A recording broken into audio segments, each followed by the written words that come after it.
Muy buenos días, mis queridos estudiantes de la Institución Educativa Departamental de Salamina, en especial a los grados novenos. En el día de hoy colocamos esta jornada en manos del dueño del poder, que sea Él siempre llevándonos y guiándonos en sus preciosas manos para sacar este proceso adelante. Quiero felicitarlos a ustedes y a cada uno de los papitos de familia que han brindado ese apoyo y ese acompañamiento para sacar este proceso adelante. Por eso en el día de hoy quiero seguirlos motivando para que sigan así de comprometidos, así de responsables en cada una de las actividades a seguir. Que hay cosas que son difíciles, pero no son imposibles, y con la ayuda del Dios grande y de su familia y de nosotros los profesores que estamos aquí siempre mostrándole y trayéndole estrategias para sacar esta situación de una manera exitosa. Mis amores, mis pequeños valientes, eso han sido ustedes a lo largo de este tiempo, lo han demostrado a cabalidad, ya que no les ha quedado grande esta situación. En el día de hoy les voy a regalar una frase.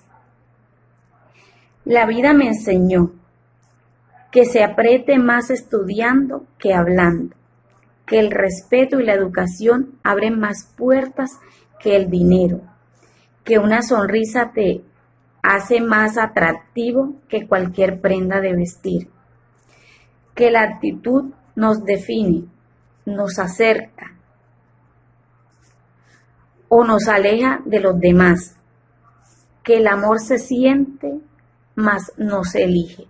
Dios los bendiga grandemente, mis amores, los quiero mucho, los llevo en mi corazón y recuerden, quédate en casa, solo sal si es necesario y si lo haces, cumple siempre con los protocolos de seguridad, el lavado constante de manos, la desinfección de los zapatos a la hora de volver a entrar a la casa, entre otras recomendaciones que te hacen.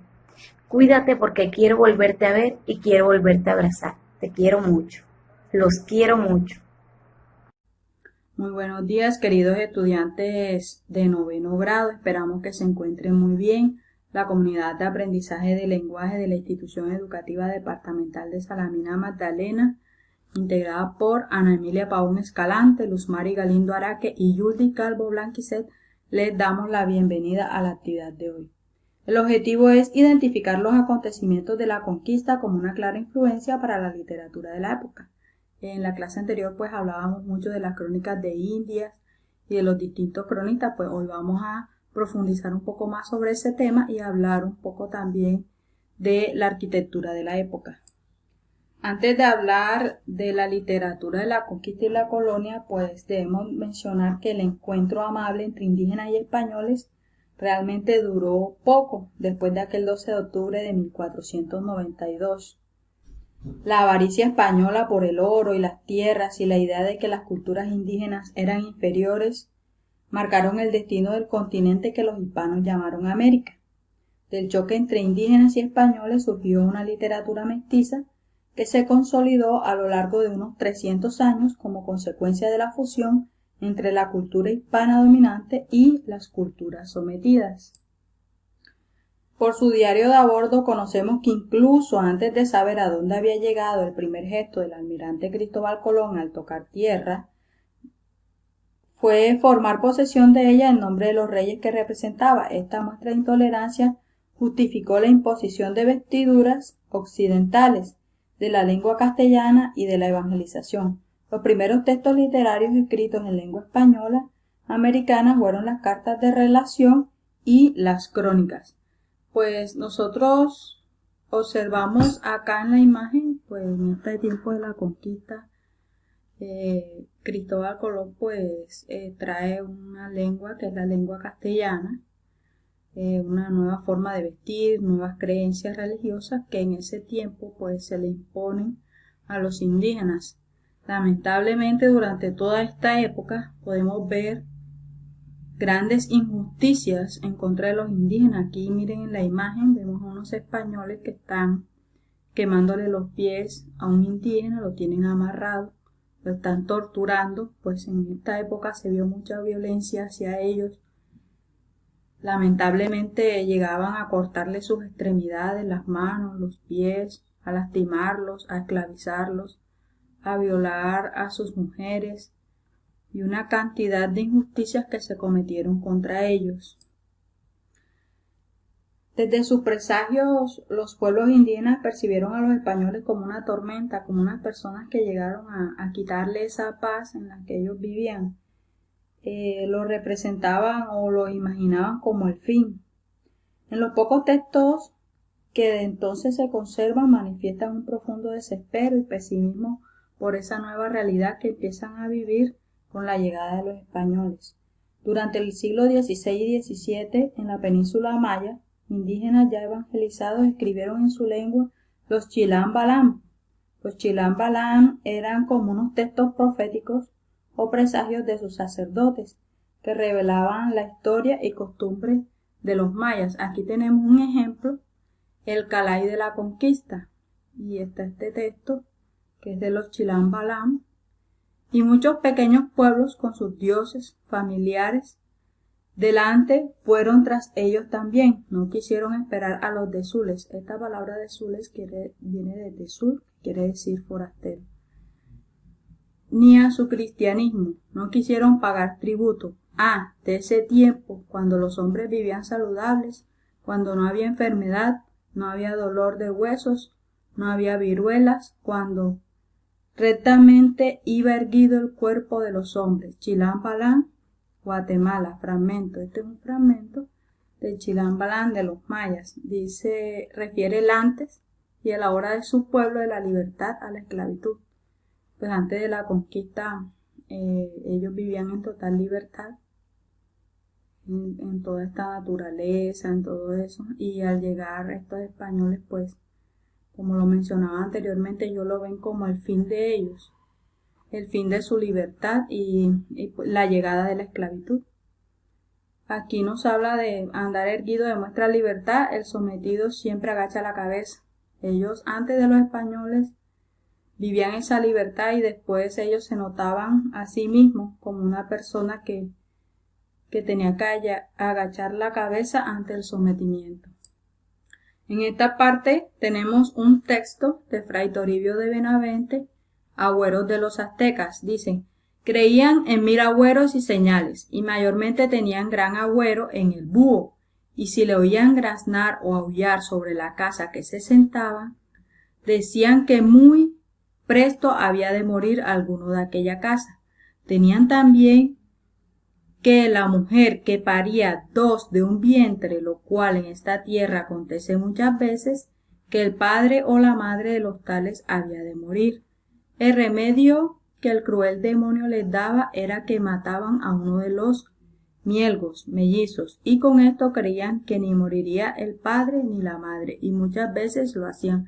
Aquí Fray Toribio de Benavente nos muestra esos agüeros de pronto que tenían los aztecas en esta época, agüeros como esas creencias que ellos tenían, que si de pronto mira cada un ejemplo, que si una madre tenía mellizos, eso quería decir que uno de los dos iba a morir, ya sea el padre o la madre. Incluso llegaban a matar a uno de los niños para que no se cumpliera ese agüero o esa creencia que ellos tenían. Acá observamos otro texto de ejemplo de Antonio Pigafetta, que tiene como título Patagones. Bueno, los patagones o gigantes patagónicos fueron un pueblo mítico de gigantes que apareció en los primeros informes europeos sobre la costa atlántica austral de América del Sur. Vamos a leer este texto que dice: un día de pronto descubrimos a un hombre de gigantesca estatura, el cual, desnudo sobre la ribera del puerto, bailaba, cantaba y vertía polvo sobre su cabeza. Mandó al capitán general a uno de los nuestros hacia él para que me imitase tales acciones en signo de paz y lo condujera ante nuestro dicho jefe sobre una islilla, cuando se halló en su presencia, y la nuestra se maravilló mucho y hacía gestos con un dedo hacia arriba, creyendo que bajábamos del cielo. Era tan alto él que no le pasábamos de la cintura. Bueno, este es solo un fragmento de un texto de Antonio Pigafetta. Antonio Pigafetta fue un noble italiano del Renacimiento que se desempeñó como explorador, geógrafo y cronista al servicio de la República de Venecia. Fue caballero de la Orden de San Juan, acompañando a Fernando Magallanes, y se trasladó a España en 1518.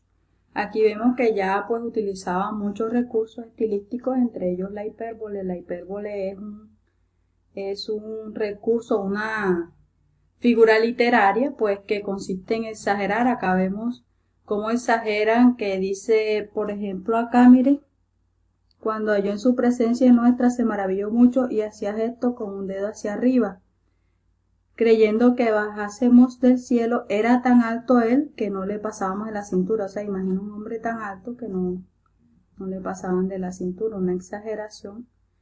Es un recurso literario, figura literaria denominada hipérbole.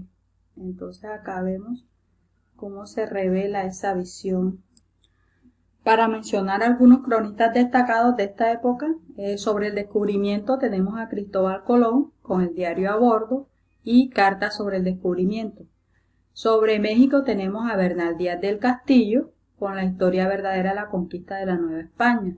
Sobre Perú tenemos al Inca Garcilaso de la Vega, autor de Comentarios Reales, Guamán, poema de Ayala, con Nueva Crónica y Buen Gobierno. Y sobre Argentina, Brasil y Filipinas, Antonio Pigafetta, que lo mencionábamos anteriormente, con Primer viaje en torno al globo. Allí solamente analizamos un fragmento. Durante este tiempo de tanta injusticia, tanta crueldad contra los indígenas, pues surgen los cronistas que denunciaron esos abusos. Entre esos cronistas está Fray Antonio de Montesinos. Montesinos denuncia con dolor y rabia el maltrato al que es sometido el indio. Acá miren esta imagen como toma por el cabello un indígena y lo están arrastrando, lo están maltratando. Entonces acá tenemos un ejemplo de Fray Antonio Montesinos, se llama Sermón en defensa de los indios. ¿Con qué autoridad habéis hecho tan detestables guerras a esta gente que estaban en sus casas y tierras mansas y pacíficas?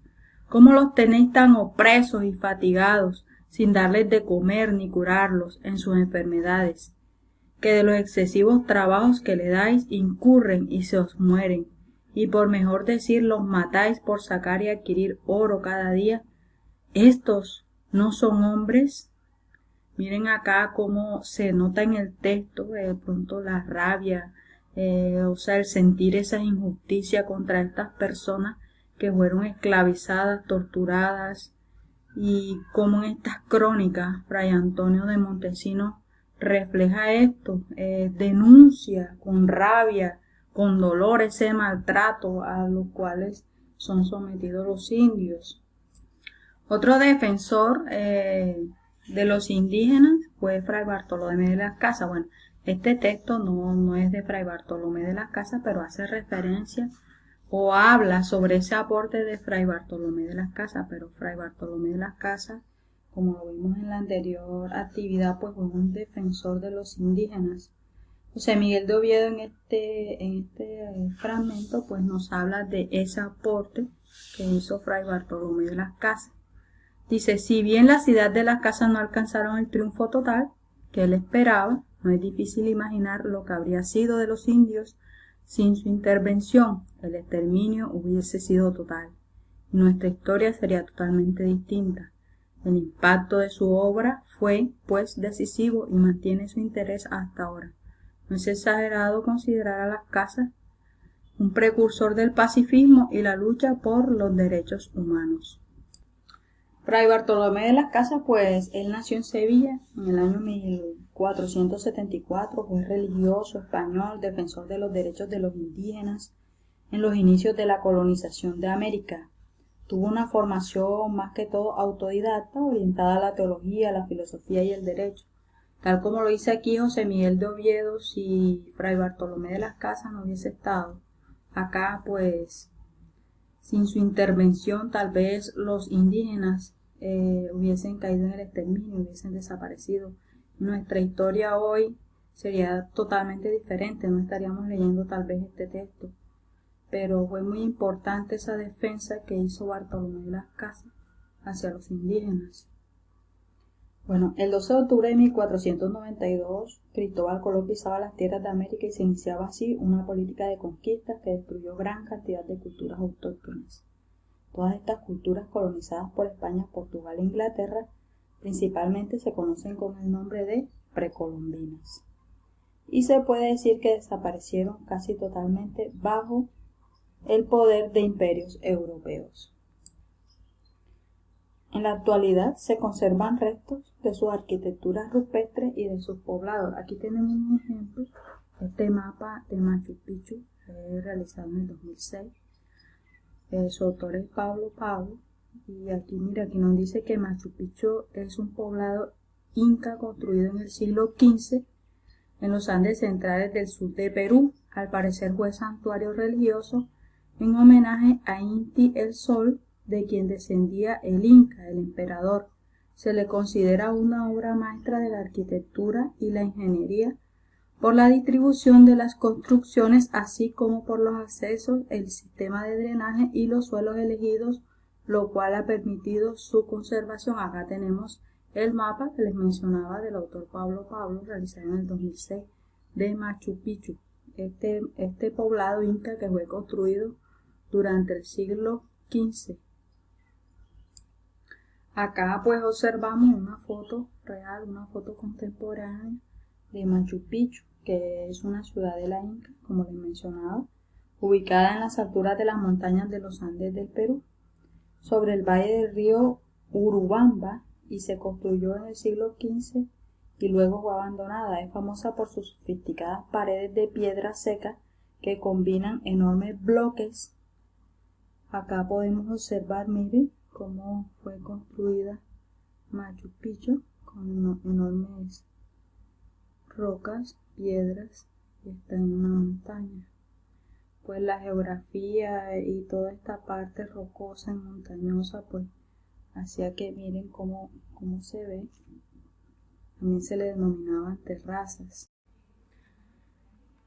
Bueno, queridos estudiantes de noveno grado, pues ustedes nos dirán en los comentarios si se cumplió el objetivo, identificar los acontecimientos de la conquista como una clara influencia para la literatura de la época.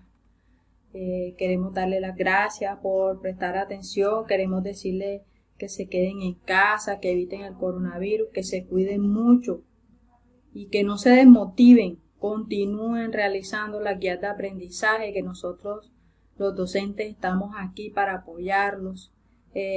La guía está en Word y también se le mandan unas imágenes de las páginas del libro Vamos a aprender de noveno que se van a utilizar.